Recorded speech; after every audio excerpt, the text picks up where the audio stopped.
지난주의 설교 요약으로 오늘 설교를 시작하겠습니다. 사람은 하나님의 형상대로 지어졌습니다. 하나님의 형상대로 지어졌다는 말은 하나님이 인간에게 특별한 능력을 줬다라는 의미를 강조하기보다는 하나님과 사람의 관계를 강조하는 말이라는 것을 지난 주일에 보았죠. 사람은 하나님의 자식이요, 하나님은 모든 인간의 아버지다라는 그 의미가 바로 하나님의 형상대로 지어졌다는 말씀의 중요한 의미라는 걸 보았습니다. 하나님과 하나님의 형상대로 지어진 이 인간은 부자 관계로, 부모와 자녀의 관계로 연결되어 있습니다. 이것이 극적으로 표현되는 것이 누가복음에서 예수님의 족보라고 생각합니다. 누가복음 3장을 한번 보면요, 3장 23절에 이렇게 말하고 있습니다.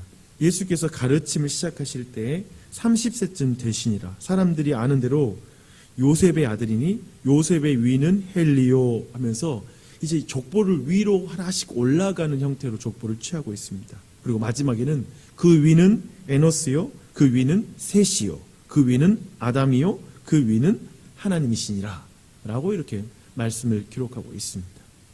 누가는 분명히 예수님이 하나님의 아들이시다라는 것을 이 족보를 통해서 밝히고 있습니다. 하지만 동시에 예수님은 하나님의 자녀인 모든 인류의 구원자로 오셨다라는 것을 또한도 이 족보 안에서 우리에게 밝히고 있다는 걸 주목할 필요가 있습니다. 사람들은 이렇잖아요.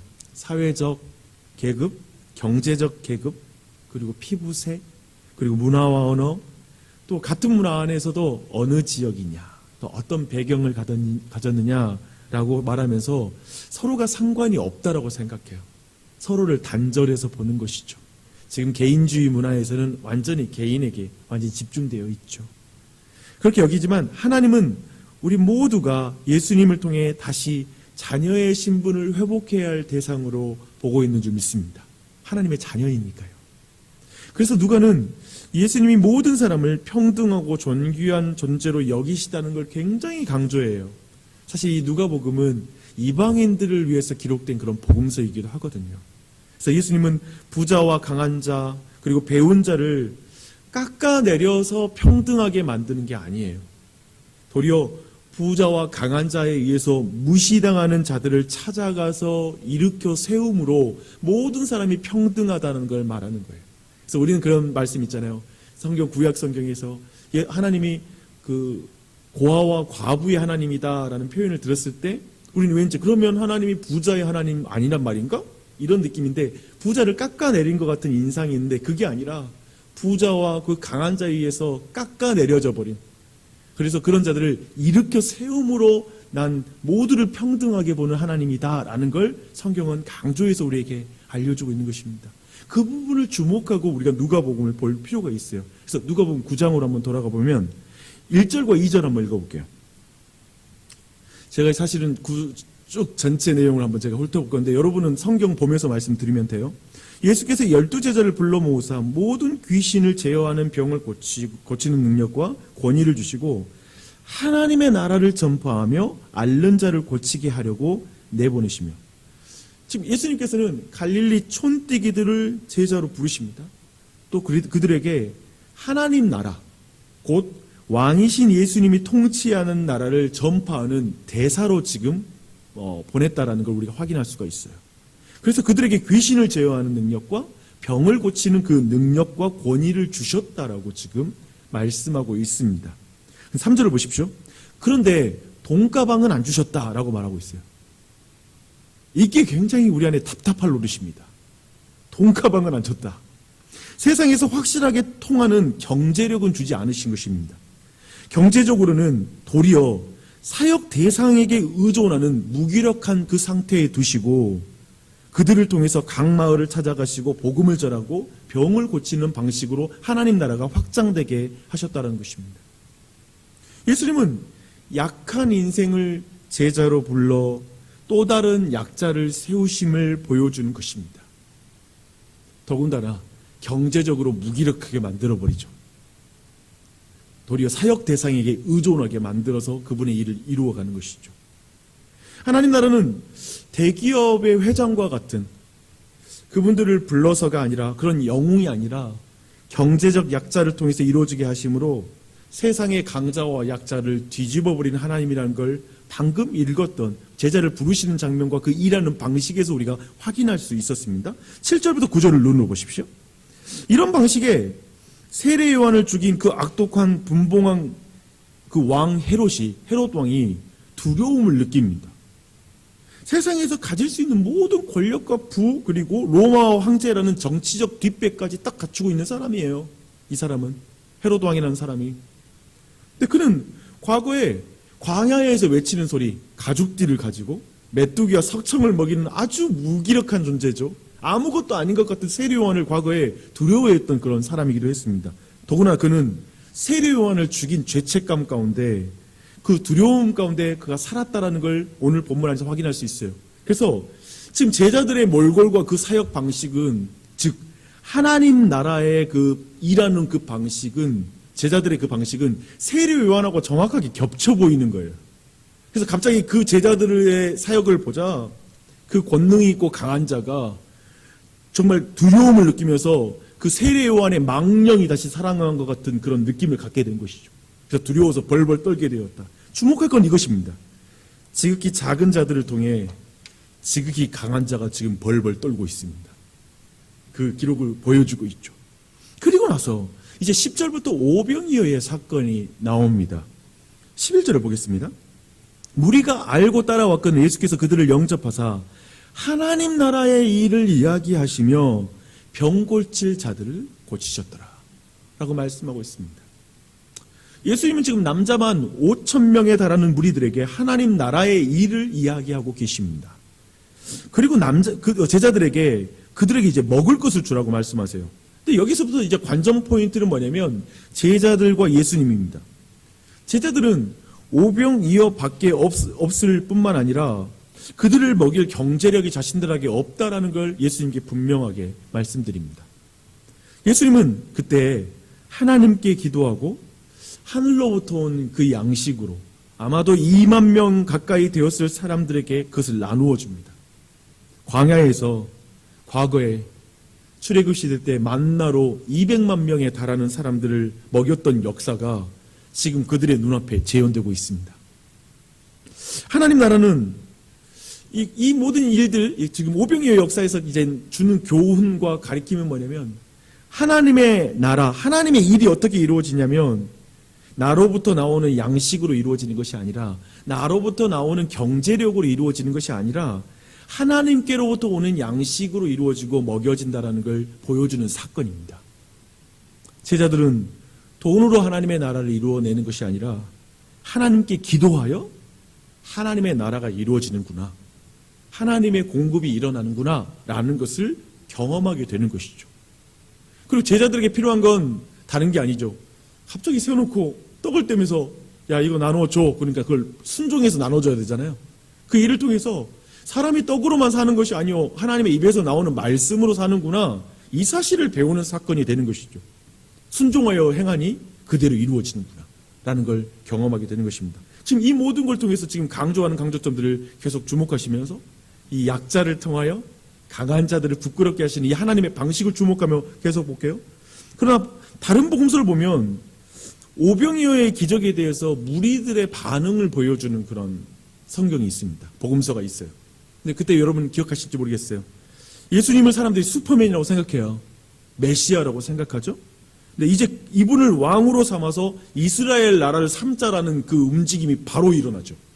이제 무리들 사이에서 이가 메시아구나, 이를 왕으로 추대하자라는 게 이제 그곳에서 일어납니다. 골량미를 뚝딱 만들어내는 분인 거예요. 그래서 금 나와라 뚝딱, 은 나와라 뚝딱이 가능한 이분이면 이제 새 시대를 열만 하겠다, 우리가 따를만 하겠다, 이스라엘 나라가 열리겠다는 확신이 드는 것이죠. 이제 믿고 따를 강자가 한 명 생긴 거예요. 이제 좀 로마의 황제와 한번 붙어서 이길 만한 존재를 자신들이 이제 만나게 된 것이죠. 그래서 예수님은 그 자리를 서둘러 피했다라는 걸 성경은 말하고 있습니다. 누가는 그 예수님이 피하셨다라는 그 기록 대신에 이제 제자들과 나눈 한 대화를 그 자리에다 대신 넣어주고 있어요. 그게 18절부터 27절 내용이에요. 예수님은 야, 무리가 나를 누구라 하냐? 그리고 나서 너희는 나를 누구라 하느냐? 라는 이 질문을 하십니다.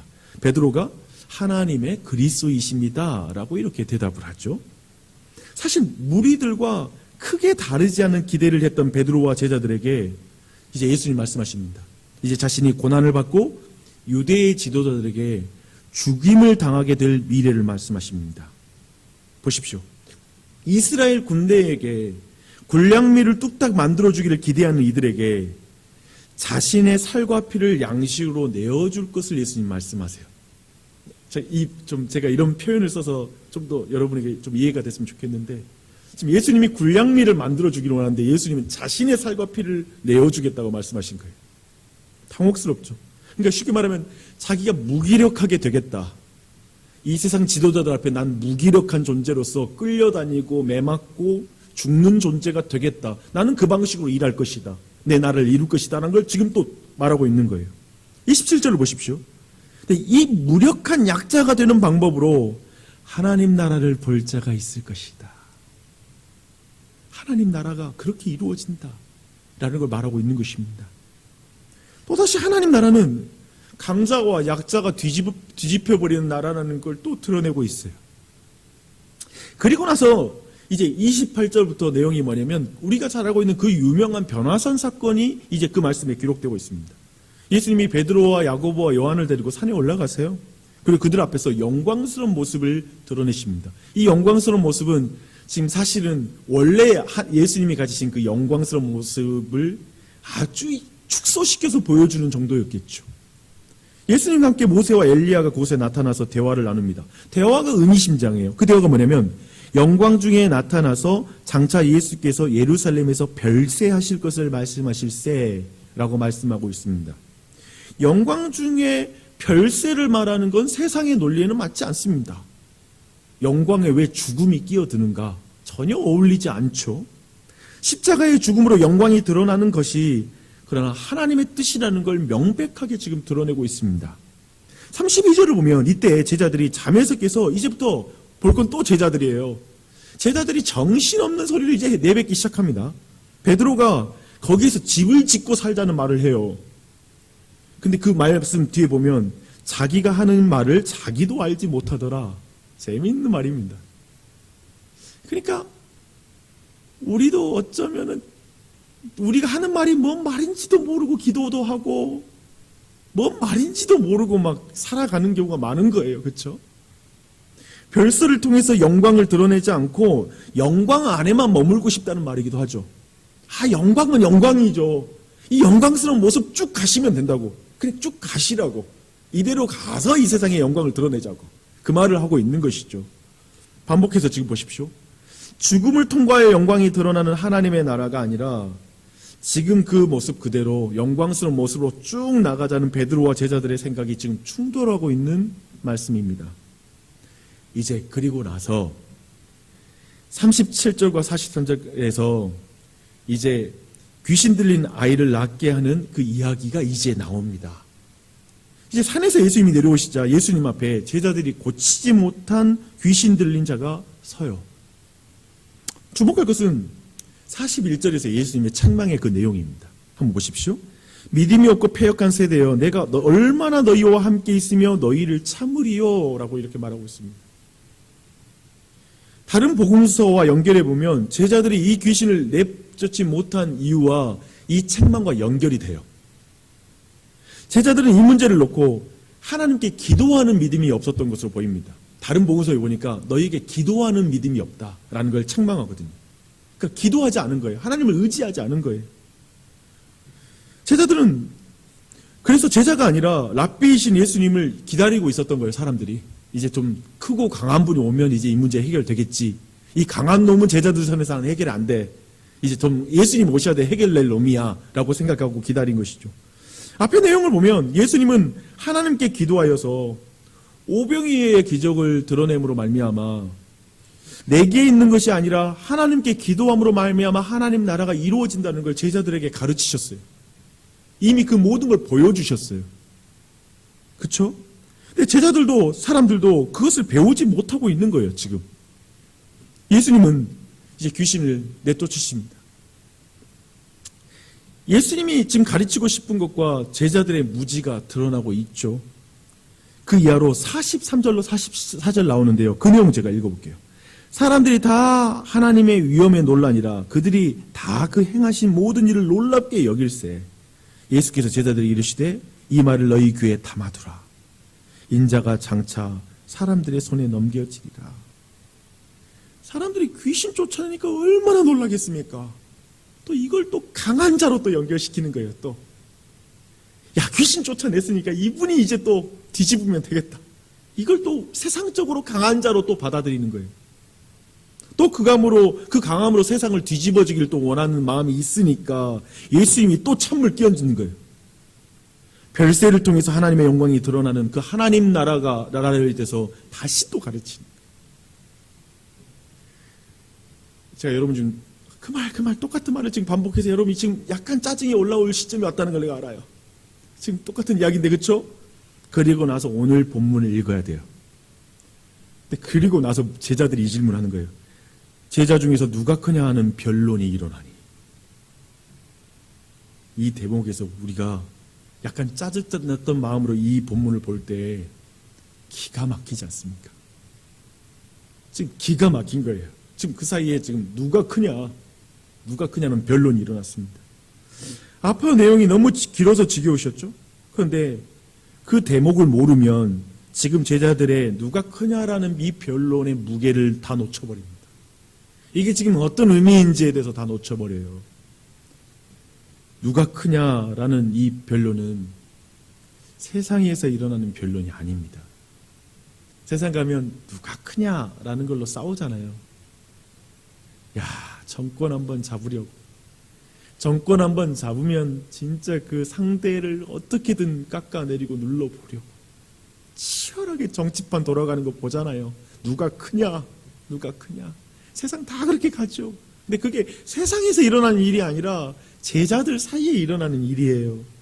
세속화라는 것은 성혁명이 교회 안에 들어오는 것만이 아닌 것 같습니다. 물질주의가 그냥 교회 안에 들어오는 것만은 아닌 것 같습니다. 그렇죠? 더 교묘하고 무서운 세속화가 뭐냐면 누가 크냐라는 논쟁입니다. 누가 크냐. 그래서 교회도 늘 내가 말씀드리잖아요. 누가 큰 종이 될 거냐. 많은 숫자 큰 건물을 가진 교회 종이 되면 큰 종이 되잖아요. 큰 종. 하나님의 큰 종입니다. 우리나라를 위해서 하나님이 세우신 큰 종을 우리 교회에 보내주셔서 감사합니다. 뭐 이런 표현을 쓰잖아요. 큰 종, 다 그래. 교회 안에 들어와 있어요. 버젓이 설교 시간에 선포되고 광고 시간에 선포돼요. 약할 때 강함 대신에 라는 노래는 좋지만 그것을 받아들이고 기뻐하는 사람이 얼마나 있을까? 약할 때 강함 대신에. 그렇죠. 경제적으로 무력해지는 방법으로 하나님이 일하시는 것을 누가 이해할까? 제자들. 왜 돈가방은 안 주고 왜 이렇게 예수님은 이렇게 귀신 쫓아내는 권능 별로 필요 없는데 나한테. 그런 생각 해본 적 없으세요? 난 돈가방이 더 필요한데 왜 가방이나 전대는 매지 말라고 해. 이 부분이 이해가 잘 안 돼요. 하나님 나라에서 큰 자가 되고 싶어하는 제자들에게 그래서 예수님은 어린아이를 딱 옆에다 세우고 제자들에게 교훈하세요. 사실 제자들은 아이들이 예수님께 나오는 걸 막아서기도 했거든요. 예수님은 제자들에게 뼈를 때리는 말씀하시죠. 어린아이같이 작은 자가 하나님 나라에서 큰 자이니라. 그리고 이 어린아이와 같은 자를 영접하지 않으면 나를 영접하는 게 아니야 라고 말씀하고 있습니다. 지금 예수님은 제자 안에서 새로운 서열 만들려고 하는 거 아니야. 그런 게 아닙니다. 하나님 나라 예를 들면 약한 자부터 서열이 세워지는 그런 나라는 아니에요. 또 거기를 뭐 뒤집는다는 의미가 그런 의미가 아니에요. 예수님은 자신과 다른 사람을 바라보는 방법을 지금 제자들을 바꾸고 싶은 거예요. 그렇게 예수님 사역했는데 그렇게 세워진 교회가 큰 종 작은 종으로 또 서열이 세워지는 그 교회를 예수님은 너무 원치 않는 거예요. 교회 다니는 사람이 애들 키우면서 또 학벌 서열로 세우고 내 자식 잘 되고 그냥 이 세상에서 뭐 좀 잘나보고 경제력으로 좀 올라가고 그냥 그렇게 가는 그런 그리스도인을 만들고 싶은 마음이 없는 거예요.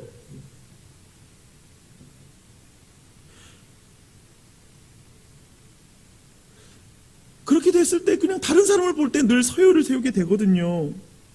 사람을 바라볼 때 방법, 그 눈의 시야가 변할 수 없거든요. 세상처럼 동일하게 누가 더 위대해질 것인가? 너는 위대한 사람이 되어야 한다는 식으로 하나님 나라를 바라보면 안 되는 것이죠. 데럴복이라는 신학자가 이렇게 말했어요. 낮은 사람을 영접하는 것이 바로 예수님을 영접하는 것이다. 제자들은 하나님의 자비와 임재의 근거에 다른 사람들을 돌보아야 할 도덕적인 책임을 지니고 있다. 오늘 말씀 사실 좀 종합하면 제자들은 가장 위대해지고 싶었기에 옆에 있는 제자를 경쟁 상대로 생각합니다. 타인을 그렇게 생각할 수밖에 없어요. 누가 크냐라는 그 안에 머물면 우리는 다른 사람을 사랑할 수가 없어요. 그들은 위대한 자가 되는 것에 관심이 있었기에 지극히 작은 자를 참으로 사랑하고 섬길 준비가 돼 있지 않는 거예요. 그렇게 어쩌면 귀신 들린 아들을 섬길 준비도 안 돼 있는 거예요. 그들은 마치 자신의 힘으로 쫓아낼 수 있는 것처럼 생각하는 거거든요. 야, 한 놈이 못 쫓아내니까 야, 나와. 내가 쫓아낼게. 푹! 안 나가네. 나와. 푹! 다들 그렇게 한 사람씩 돌아가면서 했을 거예요. 서로 경쟁하며. 결국 기도한다는 게 뭘까요? 자신의 자금을 인정하고 하나님께 겸손히 나아가는 것이에요. 거기에 실패하면 제자로 살 수 없는 거예요. 오병이어를 들고 하늘을 우러러 축사하여 나누신다 라는 것. 내가 경제적으로 무력할 때에도 하나님 나라의 확장에 전혀 문제 없어. 내가 지금 뭐 경제적 형편? 이건 아무런 문제가 되지 않아. 하나님 나라에. 그렇게 생각하며 도리어 사역의 대상자를 통해 도움을 받고 나아가는 것. 나도 누군가의 의존하고 누군가의 도움을 받아야 할 존재라는 걸 인정하면서 누군가를 겸손하게 섬길 줄 알고 존중할 줄 아는 것. 그런 게 하나님 나라인 것이죠. 우리가 배워야 될 그 나라입니다. 사랑하는 여러분, 그런 안목을 갖출 때 그 누가 크냐라는 망령에 우리가 조금씩 벗어나면서 정말 크신 하나님을 따르는 법을 배워가는 줄 믿습니다. 그렇게 갔으면 좋겠어요. 그리고 옆에 있는 낮은 사람, 지극히 작은 자 하나, 참 별 볼 일 없는 사람, 그 사람들에 대한 눈이 뜨이고 그 사람들을 세우고 돕는 법을 배우는 우리가 됐으면 좋겠습니다. 오늘 말씀 한번 생각하면서 그냥 하나님 앞에 여러분의 마음을 아뢰고 기도하는 이 아침 되시길 바랍니다. 저는 이 기도하는 자리가 참 귀하다고 생각해요. 기도가 잘 안 나올 때도 있더라고요. 힘들 때도 있어요. 와서 멍할 때도 있어요. 멍하게 계세요. 괜찮아요. 멍하게 있으면서 하나님 왜 그저 솔직하게 모든 마음을 아뢰세요. 나 약해요. 부족해요. 하나님 도와주세요. 하나님 기도하지 않고 이런 류를 이길 수가 없어요. 라고 말하는 그런 주님의 제자가 되시길 바랍니다. 기도하겠습니다.